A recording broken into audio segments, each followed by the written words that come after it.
You are listening to the Not Neurotypical podcast. I'm your host, Laura Stan, and this podcast is all about being neurodivergent in a really neurotypical world. I am a married mom of three, I'm trying to stay married, and I also work, I try to work. Anyway, if you don't mind me using you as therapy, strap on your seatbelts, hold on tight, because it's probably going to be a bumpy ride. Welcome to episode 2 of the Not Neurotypical podcast. I'm your host, Laura Stan. You can follow me on Instagram at Laura Stan, that's ZDAN. And I'm so happy that you're back because episode 1 was a little scary for me to put out there. And it means a lot to me that you guys are listening to another one. And if this is your first time listening, episode 1 was all about the realization of the fact that I might be an autistic adult. And I was diagnosed with ADHD at 12, and it was a big shock. It was something that I never considered.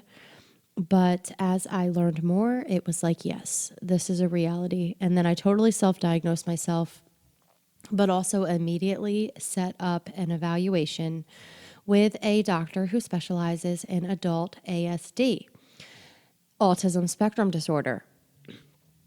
And if you don't know, that is very rare. There's not many doctors who are specialists in adult autism spectrum disorder. It's mostly kids. Most doctors only learn about what it looks like in kids.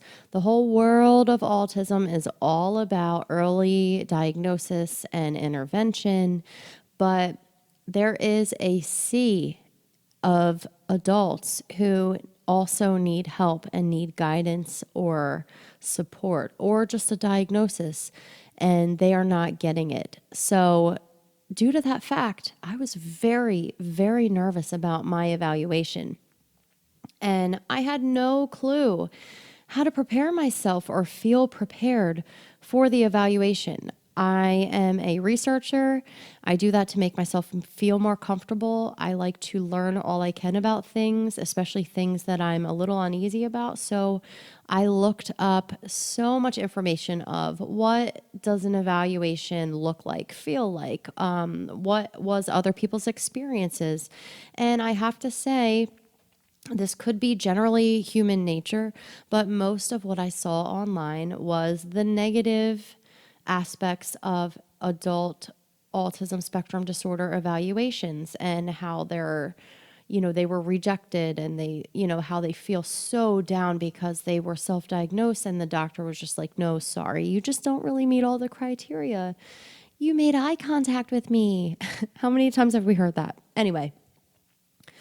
So for me, feeling unprepared in any situation makes me so anxious and nervous, sometimes even fearful. And it can even initiate my flight response where I'm like, oh, I got to go, or no, I'm not doing that. No way. Nope, not doing it. That's me.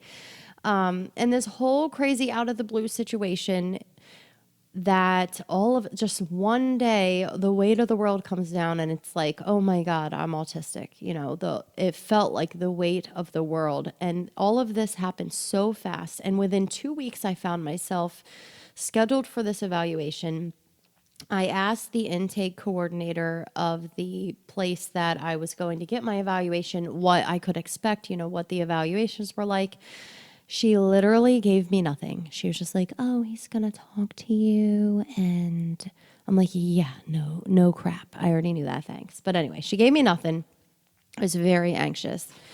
And, within the 2 weeks, like I said, I'm a researcher. I need information. It helps me process everything.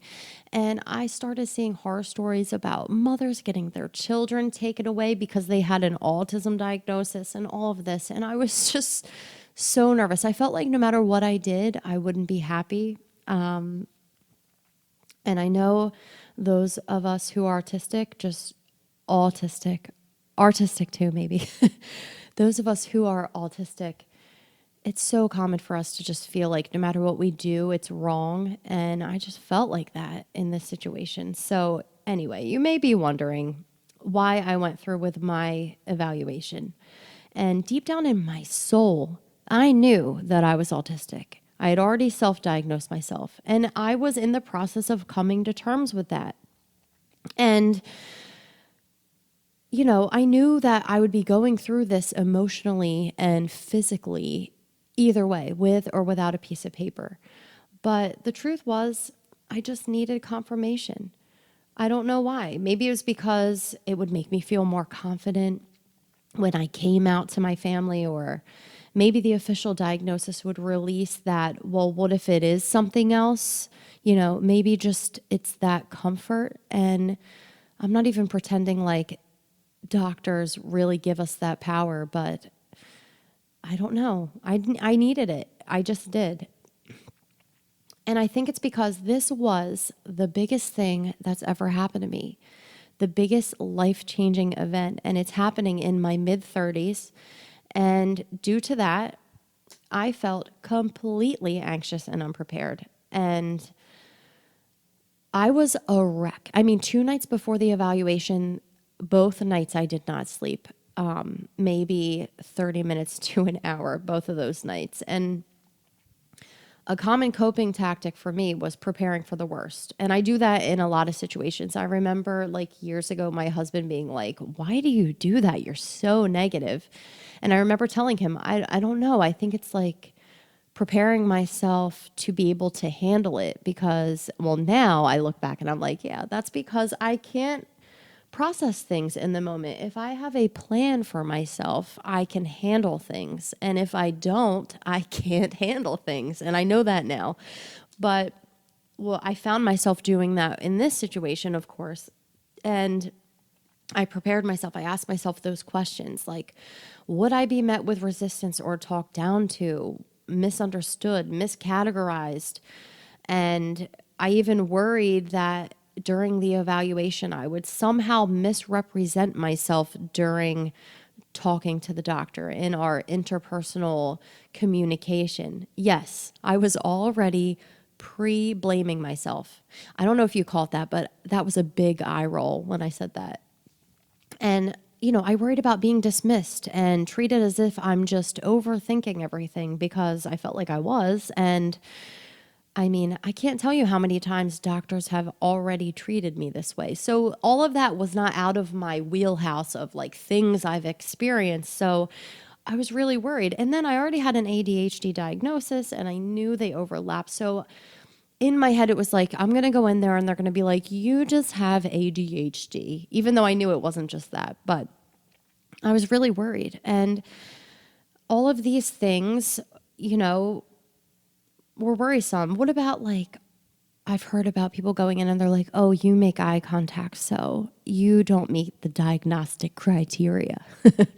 How many of us have heard that? Anyway, I was worried. So the day was here. It was a hot Monday morning, July 1st, 2019. Yeah, pretty recently. And I still remember the smell of Philadelphia as I walked there. It was really hot and steamy, and I could like smell the disgusting pavement as I walked in, and it just made me more anxious. And after I walked in, it was a skyscraper in West Philadelphia area. And after I signed in, I sat down and realized it was freezing in the waiting room, and I was just so cold, and the waiting room was like beige and just a horrible doctor's office. And I remember the swift temperature change from that hot, disgusting heat to like this wet, artificial chill. It just made me nauseous and even more anxious. And I was just so nervous. And of course, I was there early. So I'm just sitting there forever. And I just remember texting my husband, like, I'm going to throw up or, I'm going to be sick. Like, how am I going to do this? And he was like, I'm here with you. It's okay. He wasn't actually there with me. I actually didn't want anyone to go with me because I wanted control of the situation. I had a fear that, like, if I went with someone, my truth would be discredited in some way, or I'd be talking and they'd be like, well, I don't know. I just saw that scenario and I was like, nope, this is going to be me and the doctor if I'm going down in flames, it's going to be just me. Or if I get this diagnosis, it's going to be because I'm giving my truth. And that's how I wanted it. And I'm sure you can relate to that. But I just was nervous. And here he comes around the corner, an Ivy League doctor. He was wearing a white polo shirt that had his university hospital's name on it, where we were. And I mean, this guy has a psychiatric lab named after him. And he's not that old. I mean, he could be in his 40s. So the dude, clearly a smart man. So he signaled for me to go with him, and we went and sat down in his office, and I wondered, as I often did, if he was as calculating as I am. Did he plan to have his patients sit in a really drab, cold, empty waiting room, only to transition them into this warm and comfy office and with a really comfortable chair as a means to relax them? And then I'm like, yeah, no. But that's how my brain works. Well, anyway, as soon as I realized I was overthinking every little thing out of extreme anxiety, he was gentle and calm, and he seemed like someone I could talk to. That was my first impression. And that felt good. Eased a little bit of my significant anxiety at the time. But basically, I told him I made a long list of symptoms that I relate to, and he said, oh, great. But I don't think he realized what I meant by long list, because it was 75 things, as I said. And as prepared as I was completely unprepared for him. Every time I gave him a symptom I related to, for him to say, oh, how so? Or can you give me an example? And, 75 things, and me after every time going, well, this one time, yeah, that's how my brain works. So that was really frustrating. For me, and probably for him too. But every time, I remember I had to text my husband 5 times.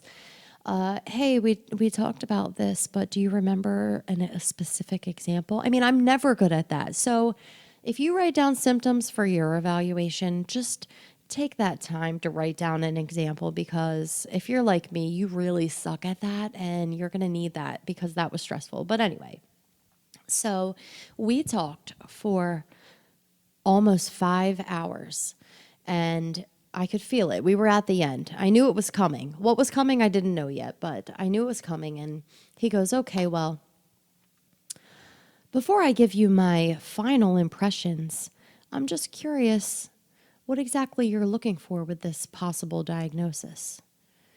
And wow, okay. Once again, I remember not knowing how to answer him, and I put my mask back on quickly that I tried to take off for the evaluation, and I probably gave him some nice professional answer. But in my head, it was I don't know. And I probably told him, oh, I would maybe seek therapy or, something. And he told me, okay, well, the truth is there's not really too much you can do. And I already knew that. He said, but my immediate impression is that you do meet the diagnostic criteria for autism spectrum disorder. And I should have been happy, right? I was validated. I don't really remember what happened after that. I just remember feeling numb, because now it was real. And yes, it was already real, and I already knew it was real, but now it was real on a piece of paper. And the thing I wasn't prepared for is what would happen next. I was hoping I would align with so many women that I read about online who felt validated and confident now. The women who said they felt free to know that everything they had experienced now made sense, and they could now be themselves unapologetically. And I didn't feel any of that. What was wrong with me?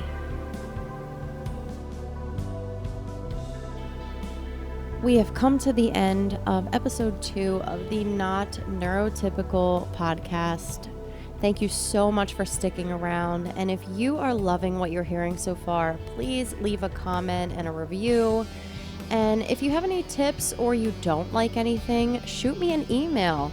My email is laurazdan@icloud.com. That's LAURAZDAN @icloud.com. And I look forward to hearing from you. Until next time.